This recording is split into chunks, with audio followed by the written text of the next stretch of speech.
everything up to this point, we're saying small businesses really are performing pretty well. They're getting loans, even if there is some tightening. A lot of new businesses are opening. We don't see delinquencies rising yet.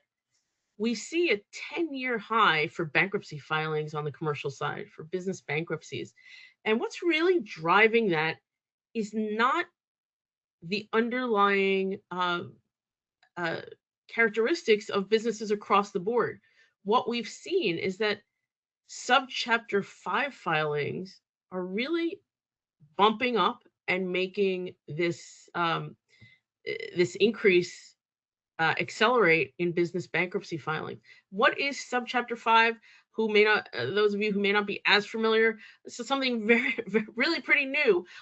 It was legislated in mid 2019, and it provides Subchapter V provides it's a subchapter of Chapter 11 restructuring, where it provides a really easier, faster way for small businesses to file for bankruptcy with a restructuring plan. And standard Chapter 11, when you think about it, it's really for those big businesses.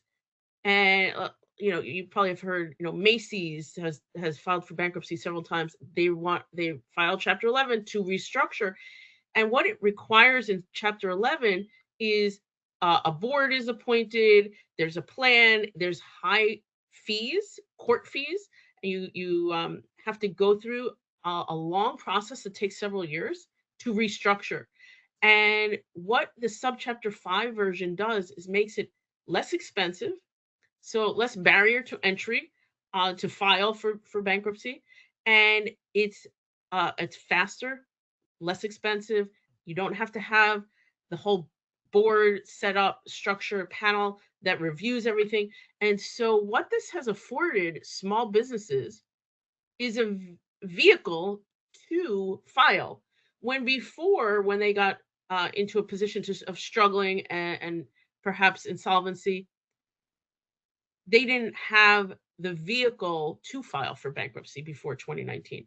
So we see that in the last 5 years since this was enacted, Subchapter 5 filings have more than doubled and really make up the difference of what this new record level of bankruptcies is above prior bankruptcy highs. And where are we seeing that on the bottom chart? It's really those micro businesses are leading it. So they're taking advantage of this tool that was, again, never there before. And we see that those small businesses are filing for a greater portion of bankruptcies now.